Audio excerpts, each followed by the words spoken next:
My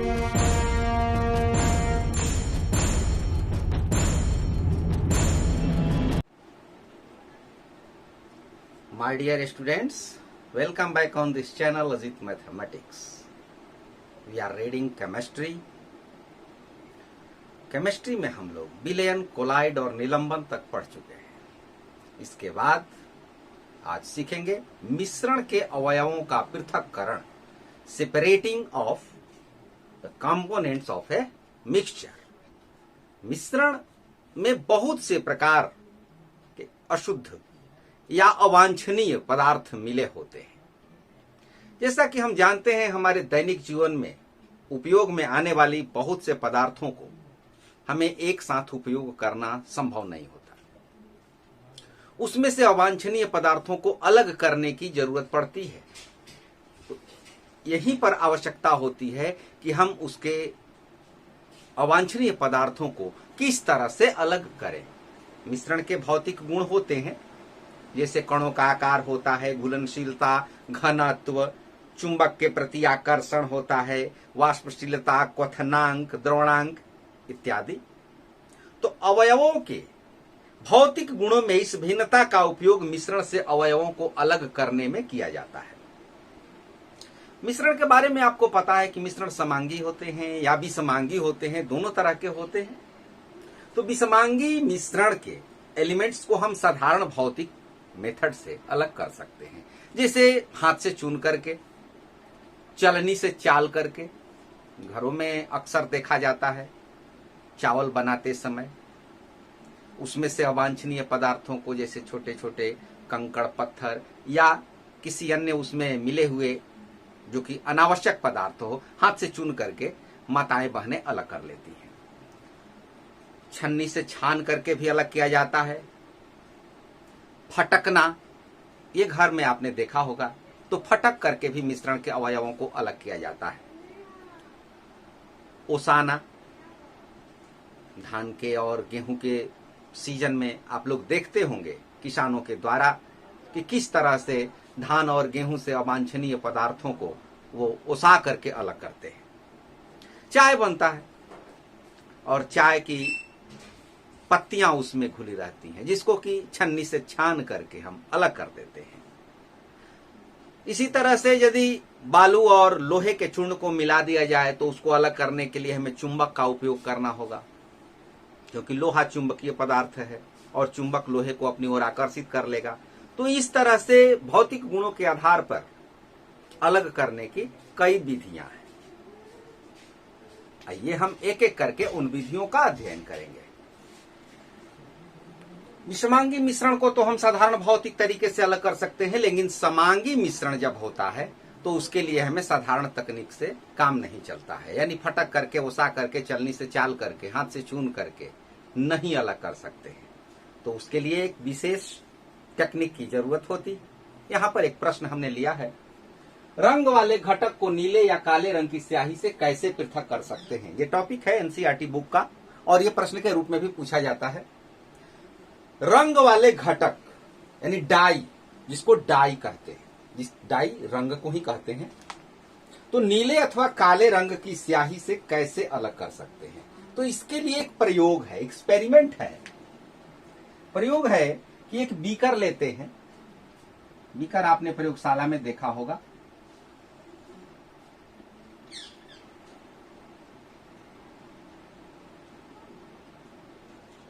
ये हो गया बीकर, और बीकर में हम जल भर लेते हैं।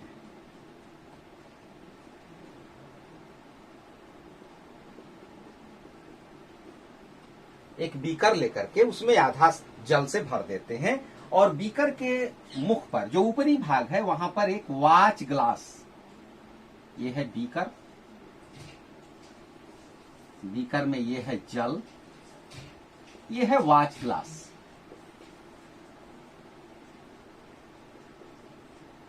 जिसको घटिका कांच भी कहते हैं।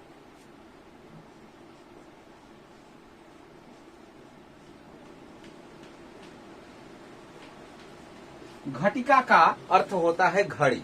घड़ी के ऊपर जो शीशा होता है उसी तरह का ये वाच ग्लास। और इस वाच ग्लास या एक चीनी मिट्टी का बेसिन भी होता है, पोर्सिलिन प्रयोगशाला में रहता है, उसको ऊपर रख लेते हैं और इस वाच ग्लास में कुछ स्याही की बूंदे, 5-10 बूंदे स्याही काले रंग का या नीले रंग का ले लिया जाता है। अब बीकर को 3 पैर वाला स्टैंड होता है प्रयोगशाला में, तो उसी स्टैंड पर रख दिया जाता है, जिसको त्रिपाद बैठकी कहते हैं।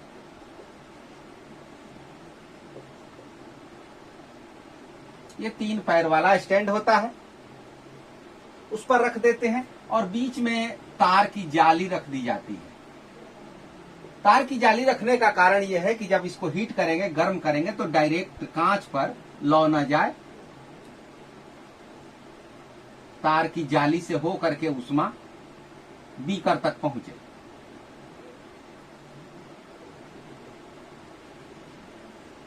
तार की जाली के नीचे अब यहां पर जैसी व्यवस्था हो प्रयोगशाला में उसके अनुसार स्पिरिट लैंप या गैस बर्नर, जो व्यवस्था हो,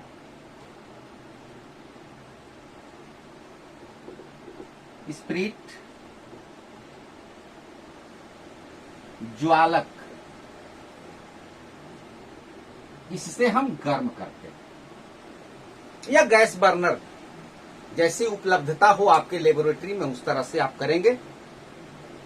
जब ये गर्म करते हैं तो ये जो जल है वो वाष्पित होने लगता है, गर्म होने के बाद भाप बनने लगता है और ये भाप ऊपर की ओर जाता है। ऊपर जाने के बाद ये वाच ग्लास के कांच को, निचले सतह को गर्म करता है और इसके साथ साथ स्याही की जो बूंदे हैं वो भी गर्म होने लगती है। सबसे पहले यहां से जब हम हीट करते हैं तो तार की जाली से होकर के उष्मा बीकर तक पहुंचती है, बीकर से उष्मा जल में जाती है, जल गर्म होकर के वाष्पित होता है, ये वाष्प जाकर के वाच ग्लास के सतह को, निचली सतह को गर्म करता है। गर्म करने के बाद यह हीट स्याही तक पहुंचता है और स्याही वाष्पित होने लगता है। स्याही में जो उपस्थित जल है वह जल धीरे धीरे वाष्पित होने लगता है और जब स्याही से संपूर्ण जल वाष्पित हो जाता है तब इसको गर्म करना बंद कर देते हैं और तब देखा जाता है कि वाच ग्लास पर रंगीन पदार्थ ठोस के रूप में, अवशेष के रूप में बच जाता है। यही रंगीन पदार्थ इस नीले अथवा काले रंग की स्याही का घटक है, डाई है, जो स्याही में मिलाया गया था। यह रंगीन पदार्थ रंजक, रंजक का मतलब रंग होता है। तो यहां पर गर्म करने के बाद इस वाच ग्लास में जो स्याही की ठोस कण है अवशेष के रूप में बच जाते हैं। तो वाच ग्लास या बेसिन जो भी ले, उससे जब जल का वाष्पीकरण हो जाता है तो केवल रंजक बच जाता है। इससे यह प्रमाणित होता है कि स्याही एक शुद्ध पदार्थ नहीं है बल्कि मिश्रण है और उस मिश्रण में जल और रंजक इन दोनों से मिल करके यह स्याही बनता है।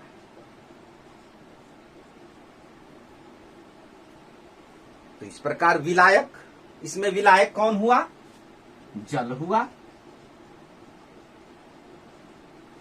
और विलेय रंजक और ये हो गया विलयन। तो विलयन विलेय और विलायक से मिलकर के बनता है। तो इस प्रकार हम इस प्रश्न का उत्तर लिख सकते हैं। यह प्रक्रिया कौन सी प्रक्रिया हुई? वाष्पन या वाष्पीकरण। तो वाष्पीकरण के द्वारा या वाष्पन के द्वारा हम इस तरह के मिश्रण से कंपोनेंट्स को सेपरेट कर सकते हैं, अलग कर सकते हैं। अब इसका उपयोग है, इसका उपयोग हम कहां कहां कर सकते हैं? तो सोडियम क्लोराइड को जल से, जैसे समुद्र के जल में नमक मिला होता है, तो सोडियम क्लोराइड को समुद्री जल से अलग करने में। वहां पर समुद्री जल से बड़े पैमाने पर साधारण नमक तैयार किया जाता है, तो यही वाष्पन का उपयोग करते हैं। शर्करा विलयन से ठोस शर्करा अलग करने में, जैसे शर्करा विलयन, चीनी का और जल का आप विलयन तैयार कर लें और चीनी अलग करना चाहें तो आप इसी प्रक्रिया को अपना सकते हैं। आप गर्म कीजिए, उस विलयन को, जल वाष्पित हो जाएगा, ठोस शर्करा यानी चीनी उसमें अवशेष के रूप में बच जाएगा। पोटास, फिटिकरी या पोटासियम नाइट्रेट के जलीय विलयन से पोटास, फिटिकरी और पोटासियम नाइट्रेट को अलग करने में वाष्पन का हम प्रयोग करते हैं। तो इसका उपयोग भी याद रखना है आपको। और यह जो प्रयोग किया गया, इस प्रयोग का वर्णन चित्र बना देंगे और उसका वर्णन अपने शब्दों में करेंगे। यदि आप अपने शब्दों में उसका आंसर लिखते हैं तो वो ज्यादा मार्क मिलता है अपनी भाषा में, क्योंकि प्रश्न पत्र पर लिखा रहता है अपनी भाषा में उत्तर दें। तो ध्यान देना होगा। यदि आप चित्र को समझ जाते हैं तो भाषा बना सकते हैं, उसमें कहीं कोई गलती नहीं होती है। अब दूसरा सवाल लेते हैं, दूध से क्रीम को कैसे अलग कर सकते हैं या कैसे पृथक कर सकते हैं। How can we separate cream from milk. दूध में क्रीम होता है, तो दूध में से क्रीम को अलग करना, इस तरीके का उपयोग कैसे हम करते हैं, कौन सा मेथड अपनाते हैं, कौन सी वैज्ञानिक विधि यहां पर होगी, उसके बारे में जानेंगे। तो द्रव में उपस्थित ठोस कण जब बहुत महीन होते हैं, महीन कणों के रूप में होते हैं, तो इसे छानने की क्रिया द्वारा हम अलग नहीं कर सकते हैं। यानी दूध से क्रीम को जब निकालना है तो ये नहीं है कि हम छान लें तो क्रीम अलग हो जाएगा, क्योंकि यह जो कण है, दूध के बारे में जानते हैं कि कोलाइड है, और कोलाइड के कण छन्ना पत्र को, फिल्टर पेपर को आसानी से पार कर जाते हैं। तो उसमें क्रीम के जो कण मिले हैं वो छन्ना पत्र को बिल्कुल आसानी से पार कर जाते हैं। उसके लिए हमें अपकेंद्रण विधि का उपयोग करना पड़ता है। इस विधि का नाम है अपकेंद्रण। यह भी याद रखना होगा क्योंकि ऑब्जेक्टिव टाइप में भी यह प्रश्न पूछा जाता है कि दूध से क्रीम को किस तरीके से अलग करते हैं। तो उसमें 4 विकल्प होंगे, तो एक विकल्प ये भी होगा अपकेंद्रण। अपकेंद्रण का जो प्रिंसिपल है, जो सिद्धांत है, वो यह है कि जब किसी पदार्थ को तेजी से घुमाया जाता है तब भारी कण नीचे बैठ जाते हैं और हल्के कण ऊपर आ जाते हैं। आपने यदि घर में देखा होगा दूध से दही बनाते हुए, दूध को जमा करके दही, और दही को मथनी से मथने के बाद उसमें से मक्खन निकलता है, उस मक्खन से घी तैयार होता है। तो आपने घर में यदि देखा होगा तो समझते होंगे, या घर में दाल को भी लोग मथनी से मथते हैं। तो मथनी का उपयोग दही से क्रीम निकालना, यानी उसी दूध से क्रीम निकालना, पहले कहने का मतलब कि दूध से पहले दही जमाते हैं और तब क्रीम। तो हम क्या करते हैं, उसमें मथनी डाल करके और घुमाते हैं, अपकेंद्रण करते हैं, उसमें भारी कण नीचे बैठ जाते हैं और मक्खन हल्का होने के कारण ऊपर आ जाता है। दूध जलीय द्रव में क्रीम की सूक्ष्म कणों का निलंबन होता है। बाजार में भी फुल क्रीम के दूध पॉलीपैक में विभिन्न नाम से मिलते हैं। तो इस क्रीम को पृथक करने के लिए दूध को एक बंद बर्तन में ले करके बर्तन को अपकेंद्रीय मशीन में रखते हैं। यह एक नया डेवलपमेंट हो चुका है। डेयरी में आप देखेंगे वहां पर बड़ा बड़ा मशीन लगा रहता है, उसमें दूध को डाल दिया जाता है और मशीन में ही उसका अपकेंद्रण होता है, क्रीम अलग हो जाता है।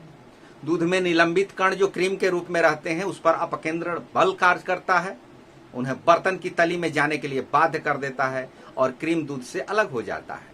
क्रीम हल्का होता है इसलिए दूध के ऊपर आकर के तैरने लगता है। क्रीम को अलग कर लेते हैं। जब अपकेंद्रण मशीन नहीं हो आपके पास, तब वहीं रसोई घर में उपयोग होने वाला मथनी या मिक्सी, इसका भी उपयोग आप कर सकते हैं। मुख्य याद करने वाली बात यही है कि कौन सा मेथड है तो अपकेंद्रण, और बाकी बात आप लिख सकते हैं भाषा के रूप में। इसका उपयोग कहां कहां है तो दूध से क्रीम के निकालने की प्रक्रिया में, वॉशिंग मशीन में गीले कपड़े से जल निचोड़ने में, वहां पर भी यही प्रक्रिया अपनाई जाती है।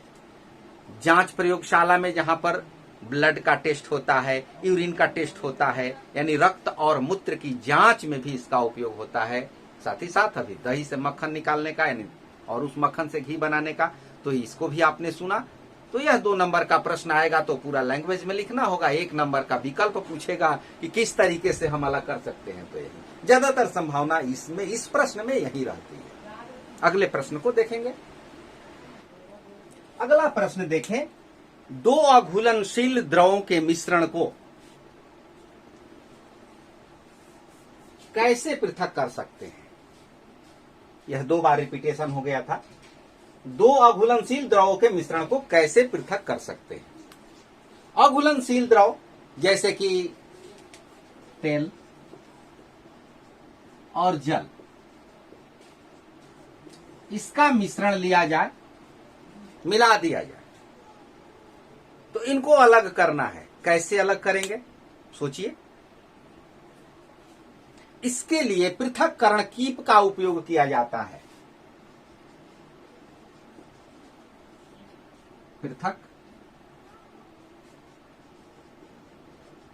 कीप, ये पृथक्करण कीप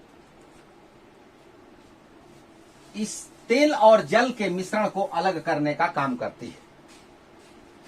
जो 2 अघुलनशील द्रव हैं, इनका जो डेंसिटी होता है, घनत्व होता है, वो अलग अलग होता है, और अलग अलग घनत्व होने के कारण ये एक दूसरे में मिलते नहीं हैं, परत अलग अलग हो जाती है।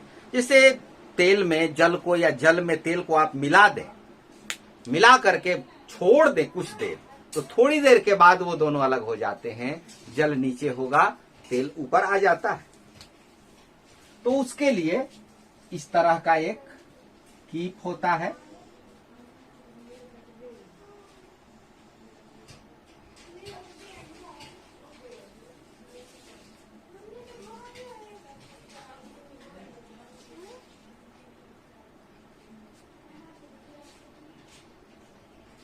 यह है पृथक्करण कीप।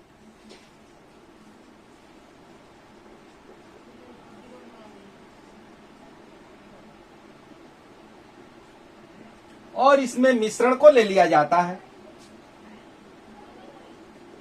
जैसे मान लीजिए कि मिट्टी का तेल ले लिया और जल, यहां पर एक छोटा सा छिद्र होता है जिसकी सहायता से इसमें से द्रव या जो भी मिश्रण है विलयन के रूप में, जलीय द्रव के रूप में, वो धीरे धीरे बाहर निकलता है। यहां पर एक स्टॉप कार्क,